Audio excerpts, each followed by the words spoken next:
Witamy serdecznie. Czasoodmierzacz już leci. Teraz będzie o ciuchach. O ciuchach, ale nie znaczy, że tylko o kobietach, ale o facetach też. O ciuchach będzie, ponieważ ten temat jest popularny wśród młodzieży zarówno polskiej, jak i zagranicznej. Przychodzi do nas sporo młodzieży ukraińskiej z wiadomych względów i poszukują niektórzy informacji, książek, broszur, pocztówek na temat strojów różnych. Prawdopodobnie potrzebują te materiały do uszycia sobie lub komuś stroju, czy to dawnego, na przykład średniowiecznego, czy to ludowego, czy to może wojskowego i tak dalej. No, w każdym razie szukają różnych strojów, szukają książek poświęconych strojom. I chcielibyśmy dzisiaj w związku z tym pokazać kilka książek, nie tak całkiem starych, jak napisaliśmy na Facebooku, ale książek, w których można znaleźć informacje na temat strojów, mniej lub bardziej szczegółowe informacje. Chcemy też zachęcić młodzież do przeglądania nie tylko książek poświęconych bezpośrednio strojom lub modzie lub odzieży, ale ogólnie do studiowania książek z zakresu historii, etnografii, kostiumologii, teatrologii nawet itd. W tych książkach bowiem można znaleźć dużo ciekawych informacji właśnie na temat strojów, rozmaitych strojów. I teraz postaramy się rozmawiać o tych strojach dzisiaj, opowiadać o tych strojach dzisiaj chronologicznie, więc zaczniemy od średniowiecza. To jest taka trylogia, powiedzielibyśmy, poświęcona średniowieczu, autorstwa pana George'a Martina. Pierwszy tom to jest Życie średniowiecznej wsi.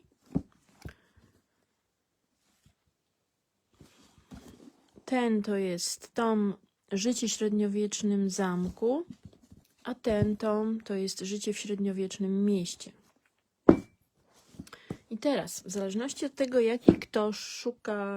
jakiego kto szuka stroju, no to w tym momencie mamy 3 książki, które tak naprawdę zupełnie inne grupy społeczne opisują, prawda?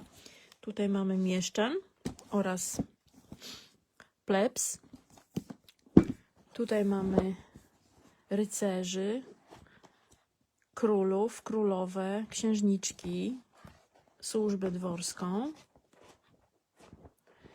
A tutaj mamy chłopów, chłopki, biedotę, wieśniaków, niewolników być może także. Są to ciekawe książki, łatwo, lekko napisane. Nie są to książki stricte naukowe, ale są to książki z bogatą bibliografią oraz indeksem, co jest bardzo cenne. Bibliografia jest też obfita, obszerna oraz jest także przelicznik miar i wag. Jest także cenna rzecz, czyli słowniczek, wybrane pojęcia związane ze średniowieczną wsią. I podobnie jest w kolejnej. Zawsze te końce książek są bardzo ciekawe. Proszę spojrzeć. Bibliografia. Obszerna. Indeks nazwisk i miejsc. A tu mamy listę zamków na terytorium polskim i poza Polską. Dosyć obszerna ta lista oczywiście. Rok na zamku. O. Schyłek średniowiecznych warowni. Przelicznik miar i wag. Wybrane pojęcia związane z zamkiem, czyli słowniczek. I trzeci tom. Sprawdzimy, czy analogicznie jest tak skomponowany. Tu są ilustracje czarno-białe, ale zdjęcia i ryciny, ale dobrej jakości. Mamy genealogię hrabiów Szampanii. Mamy przypisy. Dalej bibliografia. Indeks. Spis źródła ilustracji. Nie spis ilustracji, lecz źródła ilustracji. I pytanie, czy tu jest słowniczek? Nie ma tu słowniczka. A zatem o mieście nie mamy słowniczka. I teraz zacznijmy od wsi, dlatego że skończymy też na wsi. W przypadku innej książki. Życie w średniowiecznej wsi. Teraz co możemy znaleźć w takiej książce, jeśli szukamy jakichkolwiek informacji o stroju? Tym mogliby się zainteresować rekonstruktorzy. I zwracamy Waszą uwagę, droga młodzieży rekonstruktorska, że mamy subkategorię rekonstrukcja historyczna i od jakiegoś czasu zaznaczamy książki, które właśnie zaliczamy do takiego działu, do takiej subkategorii. Nie mamy tego działu wydzielonego fizycznie w regałach, ale w subkategorii na stronie internetowej w wyszukiwarce owszem. Tutaj w tej książce znajduje się dużo kopii rozmaitych rycin. Więc właśnie stąd możemy uzyskać informacje na temat rozmaitych ubiorów, strojów, odzieży ogólnie mówiąc. I jeśli nawet ta informacja jest tutaj niewyraźna, to możemy znaleźć informacje o źródle i poszukać dodatkowych informacji w innych książkach lub w internecie. Spójrzmy jeszcze dalej. Proszę, jest strój rycerza. Filip Alzacki, XII wiek.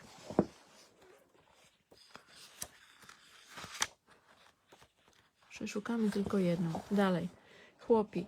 Scena z życia średniowiecznej wsi przedstawiająca żniwa zamieszczona w psałterzu królowej Marii z XIV wieku. Po lewej stronie widzimy stojącego Reeve. Urzędnik ten, o nazwie Reeve, wybierany był co roku spośród wieśniaków, a jego zadania polegały głównie na kontrolowaniu pracy chłopów. Mamy strój męski. A tu dla odmiany strój żeński. Średniowieczna zagroda dla owiec. Z czasem wełna tych zwierząt stała się bardzo poszukiwanym towarem w Anglii i zaczęła przynosić całkiem pokaźne dochody. Ciasno tym owieczkom biednym.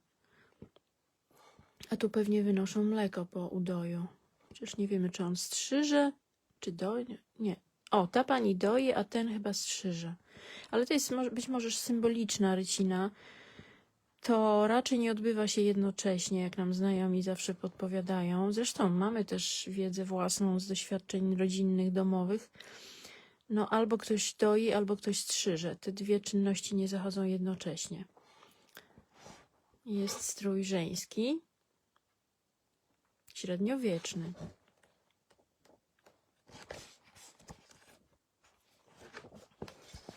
Następne stroje. O, właśnie z malarstwa dużo cennych informacji można uzyskać. Najtrudniejszy czas dla chłopów nadchodził wraz z końcem zimy na Przednówku. Godzinki księcia de Berry. I tak dalej. Czyli, o, proszę bardzo, tu zakonnik, biskup jakiś albo arcybiskup i dwie niewiasty. Jedna, być może jakaś matrona, czyli starsza osoba, oraz młodsza, wygląda na królową, bo ma wydatną koronę na głowie. Ale jest strój wyraźnie pokazany. Jest to reprodukcja prawdopodobnie? Nie, jest to fragment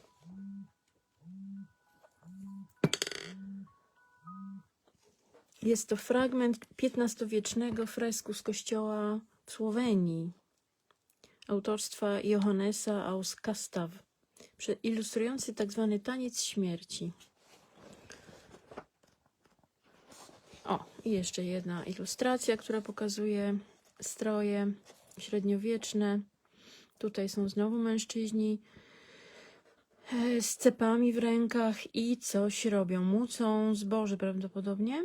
Zobaczymy. Miniatura z XIV-wiecznego psałterza Lutrella przedstawiająca muckę cepami. Praca przy żniwach była wieloetapowa i wymagała ścisłych regulacji oraz skoordynowanego wysiłku nieomal całej społeczności danej osady. Taka to książka. No i na koniec jeszcze Henryk VIII. Dobrze. Taka trylogia. Nasi znajomi pożyczyli nam te książki. Zakupili je.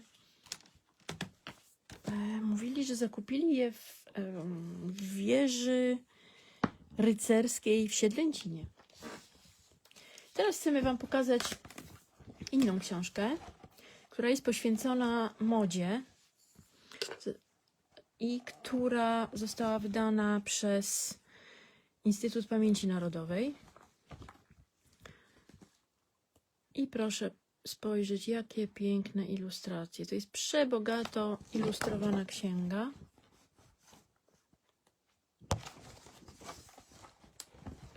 Może zrobimy teraz inaczej. Zrobimy tak. Podniesiemy naszą kamerę.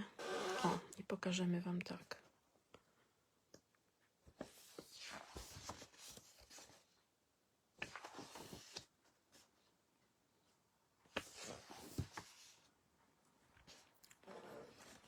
Pasy kantuszowe z XVIII wieku pochodzące ze zbiorów Muzeum Narodowego w Krakowie.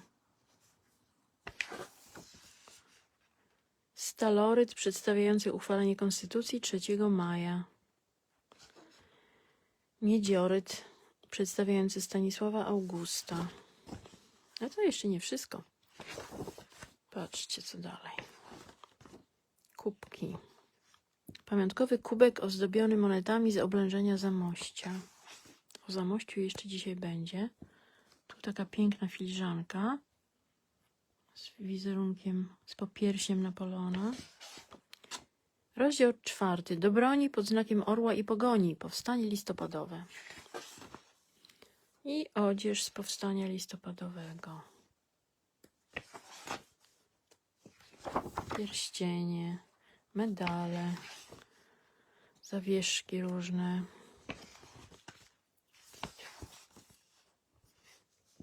Zebrane ilustracje. Wszystko związane z danym tematem.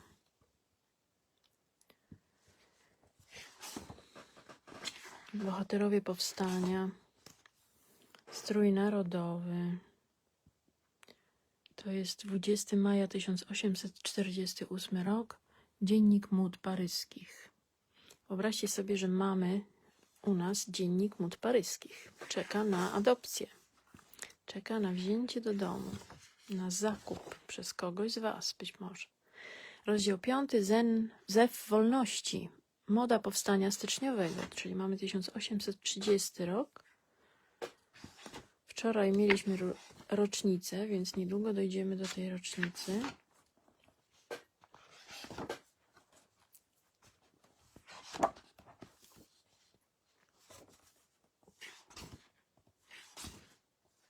Magazyn Mód.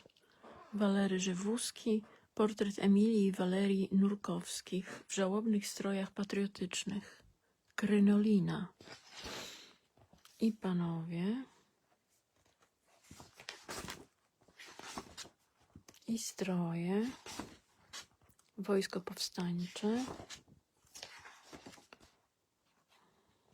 Nawet wykroje są. I panie oraz dzieci. I znów krynolina. A tu proszę, jak to wygląda od kuchni, w cudzysłowie.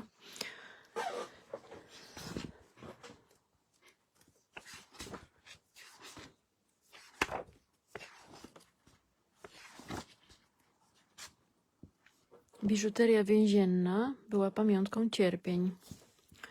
Jej męczeński charakter dodatkowo podkreślały materiały, z jakich ją wykonywano. Kość zwierzęca, włosie, ludzkie włosy, chleb, papier, etc.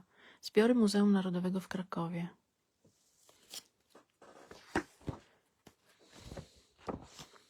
Rozdział 6. Moda patriotyczna na przełomie XIX i XX wieku. sobie przelecimy. Piękne meble, piękna zastawa do kawy lub herbaty.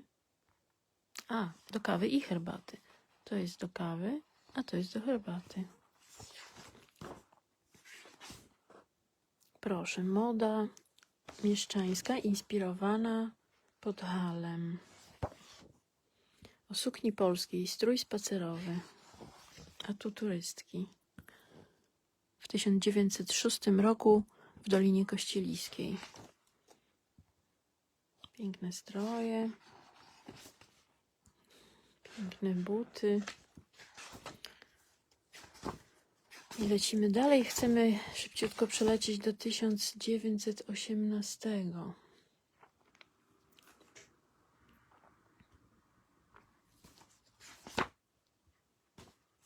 Rozdział 7. Trzymaj fason. Moda patriotyczna podczas okupacji. Ach, czyli nam tutaj już przeleciał ten okres, który nas interesuje. Tutaj 1917, 100. rocznica śmierci Kościuszki i tu nic nie ma. Na przykład z odzieży panów i pań. Tylko są medale, czyli wcześniej. 1900 rok, 1900. To jest cały czas 1900, czyli przełom. No i tak, na tym trzeba poprzestać. Dobrze, jest to piękna książka, napisana przez panią Nadię Solę Sałamachę. Moda patriotyczna w stroju i jego dodatkach od Konfederacji Barskiej do XX wieku.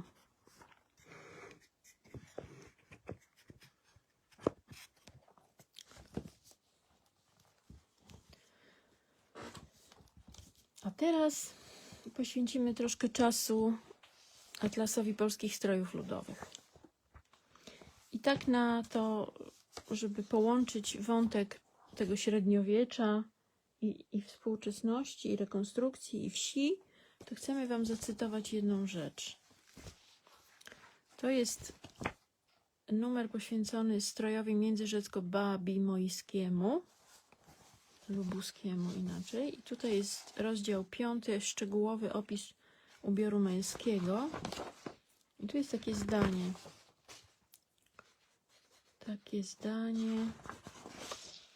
Na temat obuwia. Wykopane fragmenty obuwia z XIV wieku na stanowisku archeologicznym Międzyrzecz-Zamek w kroju i sposobie szycia są takie same jak współczesne hawy, to jest bambosze. Na malowidle z przyczyny górnej z 1430 roku jeden z chłopów ma nogi bose, drugi okryte w jakieś czarne obuwie. Najstarsi chłopi pamiętają, że nogi owijano zawsze w onuce, to jest lniane albo czasem flanelowe płaty. Onuce nakładano przed założeniem butów i kufloków z cholewami. To takie buty wyższe. Na święta do trzewików wdziewano wełniane pończochy swojej roboty, sięgające wyżej kostek lub nawet do kolan. Współczesne skarpety rozpowszechniły się po I wojnie światowej. Dlaczego to czytamy? Dlatego, żeby uzmysłowić rekonstruktorom, że jeśli chcą rekonstruować obuwie na przykład średniowieczne, to warto, żeby przyjrzeli się obuwiu, które jest noszone przez ludność wiejską tradycyjnie, albo właśnie, które jest pokazane w takich to właśnie czasopismach, periodykach. Atlas Stroju Ludowego. To jest ta seria wydawana przez Polskie Towarzystwo Ludoznawcze.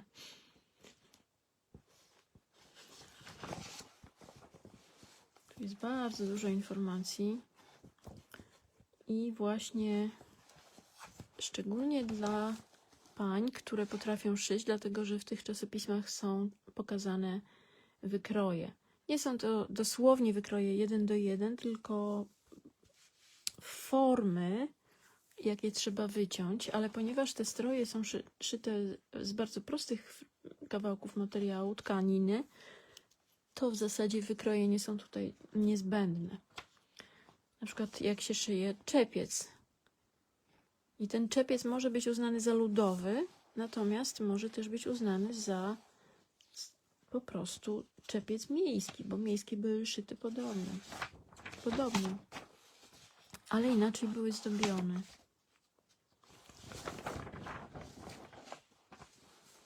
Tutaj piękna ilustracja. Dąbrówka, powiedz międzyrzecz, 1950 rok. Dobrze, to pokażemy szybciutko, co mamy. Strój biłgorajsko-tarnogrodzki to są numery Atlasu Polskiego Strojów Ludowych pożyczone od naszych przyjaciół, od koleżanek 3. I to są bardzo ciekawe opracowania.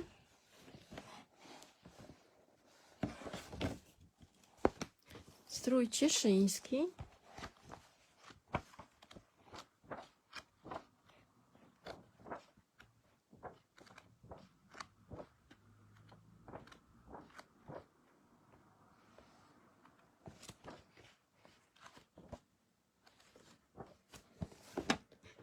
Strój następnie górali łąckich.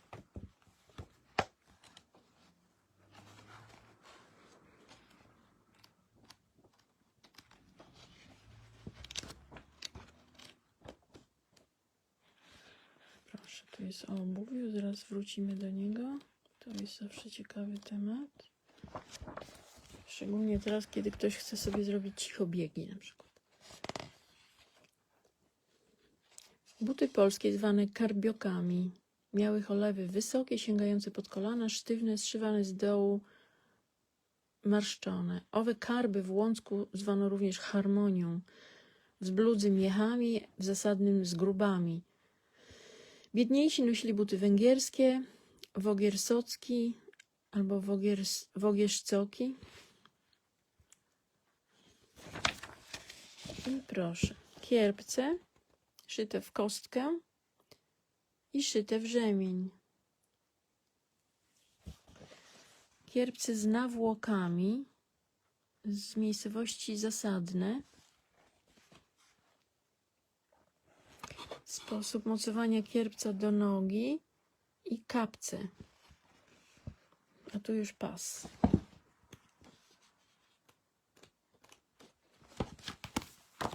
Następny zeszyt tego atlasu to jest strój opolski.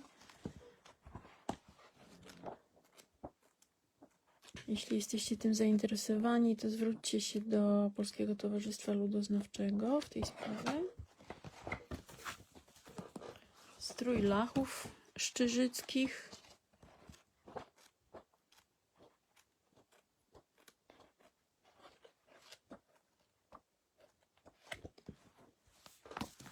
Strój spiski.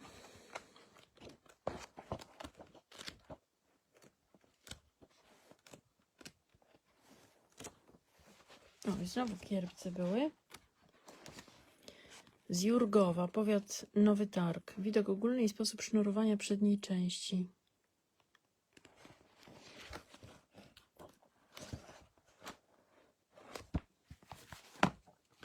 Strój rozbarski. Tu jest mapka tych zeszytów poszczególnych.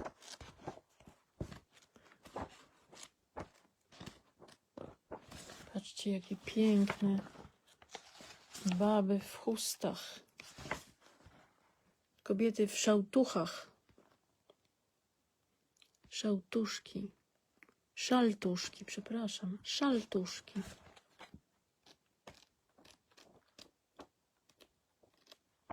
Przebogata literatura, przebogate źródło informacji. Strój Wilamowicki.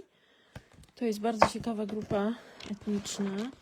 Wilamowianie. Mają przebogate opracowanie na temat stroju Wilamowickiego. To już było. Strój zamojski.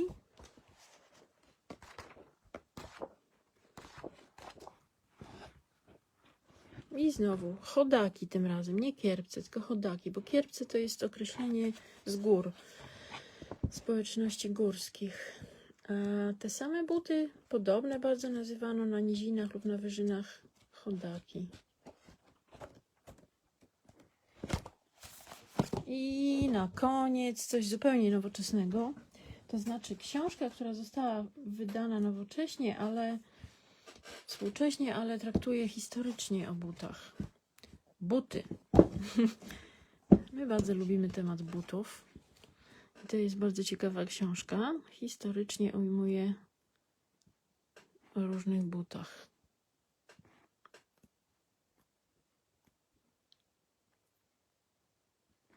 Rzymianki.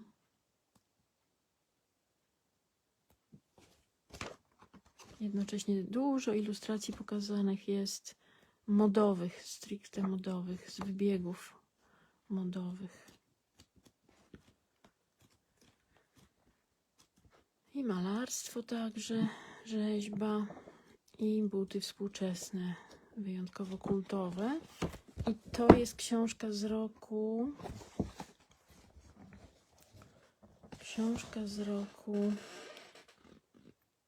2013, więc ona zatrzymuje się praktycznie 11 lat temu.